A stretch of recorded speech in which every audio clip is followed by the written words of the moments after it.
أعوذ بالله من الشيطان الرجيم. بسم الله الرحمن الرحيم. يا إله الكون يا موتي العطاء قم بميكودي أميشات مليدا لا تخيبنا رجاء ربنا وحفظني عبدك من شر الملا فهو ميكود لي لوري لمركسي مرشد الأكوان من دون المرى إنه تيب الأنام لو ظهي واميس المشي علي المستمع وكميكودي من الهوساد يا ربنا بالهاشمي المصطفى وببرهام ياسل كولكي ولقد كرمنا بني آدم وحملناهم في البر والبحر ورزقناهم من الطيبات وفضلناهم على كثير ممن خلقنا تفضيلا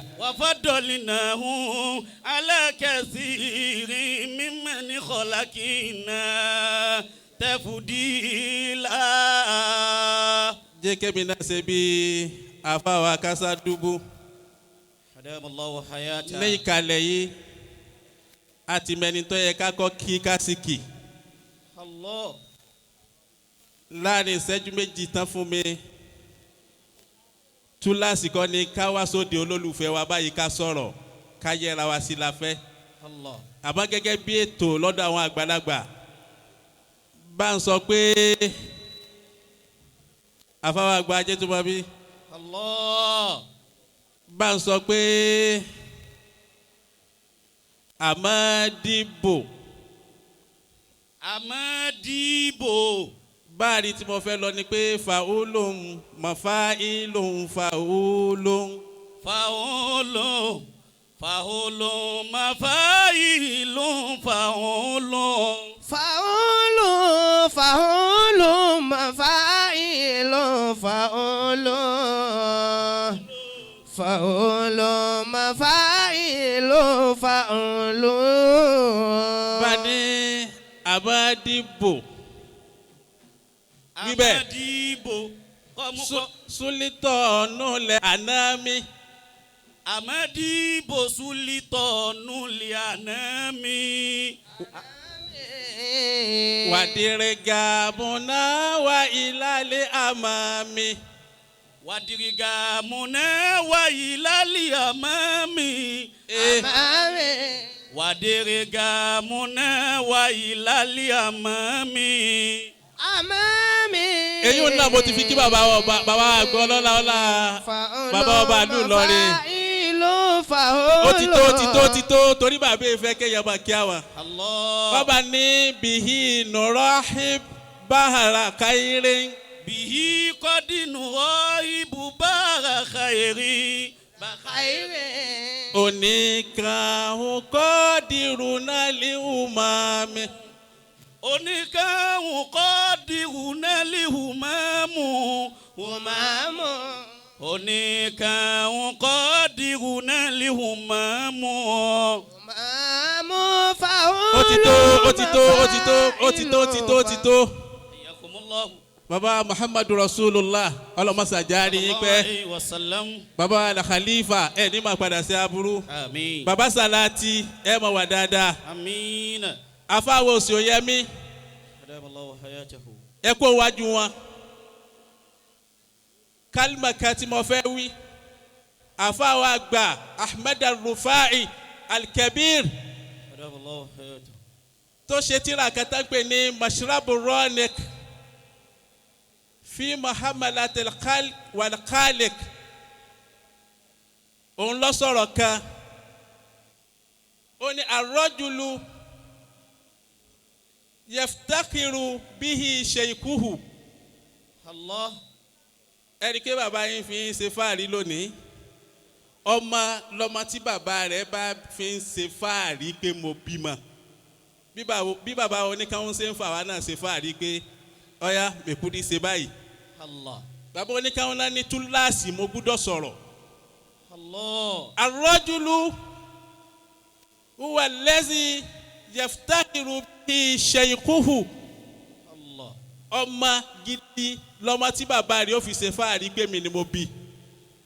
Allah. àfáwọ̀ sí oyẹ́mí àfa kankunjo ni wọ́n pè ní Yusuf al-Qaradawi rahimahullah rahmatan wasi'a. ní 1962 ó wá kọ tírà kan wọ́n pè ní bayna al-halal wal-haram. ìgbà tó kọ tírà yìí gbogbo àfa ayé wọ́n sọ mí ti fún pé èèyàn lọ́pọ̀ àbálìjànú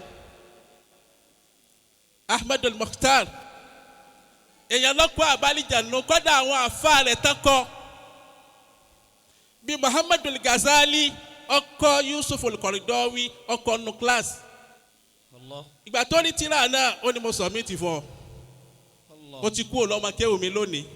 Hasan Banna Baba Salati Hasan Banna ọkọ Yusuf al-Qaradawi ọkọ nu class bẹ́ẹ̀ ni ó ní mo jùlẹ̀ fún ọ lónìí 1962 ni Yusuf al-Qaradawi ti di authority.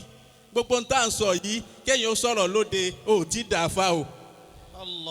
Ntú wọ́n fi mọ̀ pé àfa ni ọ́ ntọ́ bá kọ kalẹ̀ táyé wá ń kà mẹ́dàlì hayamu makore hati sọ ifá bàtúrè méjèèjì amọ̀dẹ ayára bàbá ọ̀la arúgbó. àwọn tó jẹ́ sẹ́wọ̀n àṣàhárì látẹ̀rí tàǹtọ́wì Baba Salati ẹ má dààmú Baba Salati tàǹtọ́wì. Nígbà tó ní tírà náà ó ní mo jùlẹ̀ fún àfáwà Muhammadul Uluf sẹ́wọ̀n àṣehárì ni ó ní tírà Yusuf al-Qaradawi ó ní mo jùlẹ̀ fún Ali Jaddal Haq Ali Jaddal Haq òun náà sẹ́wọ̀n àṣehárì ni ó ní mo jùlẹ̀ fún Muhammadu Tayyib òun ní bẹ́ẹ̀ lónìí sẹ́wọ̀n àṣehárì ni ó náà jùlẹ̀ fún Yusuf al-Qaradawi àfáwọ̀ òsì òyẹ́mí àwa náà jùlẹ̀ fún yín abẹ́jẹ́ ń dá wákàkà fún yín ọgbọ́n yín kọ́ o Ìlọrin yìí kún àmọ́ mi ìmọ̀ bọ́yẹ́ gbọ́ wákà náà yé orin ni àwọn kírísítẹ́nì náà máa ń kọ́ àmọ́ àyà Kùránì náà tú bàbá lẹ́rù àyà Kùránì náà tú tán fi hun orin náà èmi máa wá gbórin náà mo rí i pé orin yìí Ànábì Ádámù kòkòkò tọ́lọ́run fi kọ́kọ́ bínú sí lákọ̀ọ́kọ́. Allah. Ọlọ́run ní bínú sí. Àmín. Baba Ahmadu al-Mukhtar ń bẹ ń kalẹ̀. Àwa là ń gbà yín lálejò ńlọrin kí lámọ̀ lu àsìkò sí. Bá ní ọpẹ́lọpẹ́ mi. Allah ọpẹ́lọpẹ́ mi. Ayé ò bá yẹ mi ọpẹ́lọpẹ́ rẹ. Allah ọpẹ́lọpẹ́ rẹ. Sínú Al-Maktoum ẹ máa jáde bọ̀. Ọpẹ́lọpẹ́ rẹ. Bẹ́ẹ̀ni. Allah ayé ò bá yẹ mi ọpẹ́lọpẹ́ rẹ. Ọpẹ́lọpẹ́ rẹ. Wọ́n lẹ̀ sí ká ló ti fi yé kì í kú wo. Sínú Al-Maktoum. Sínú Al-Maktoum. Ayé ò bá yẹ rẹ. Ọpẹ́lọpẹ́ rẹ. Allah ọpẹ́lọpẹ́ rẹ. Gbàdúrà sí pé bí n bá lè dúpẹ́. Bí n bá lè dúpẹ́. Bí n bá lè dúpẹ́. Mo ti jọ lọ́hùn ní gbèsè. Tí n bá lè dúpẹ́. Ìjọ lọ́hùn ní gbèsè. Oṣù yẹn bí ẹ̀sìn jòkó oní ọjọ́ ọgbẹ́ yín ni kì í sowó sínú Al-Maktoum ẹ̀ bọ̀ wá dáadáa. Bá lè dúpẹ́.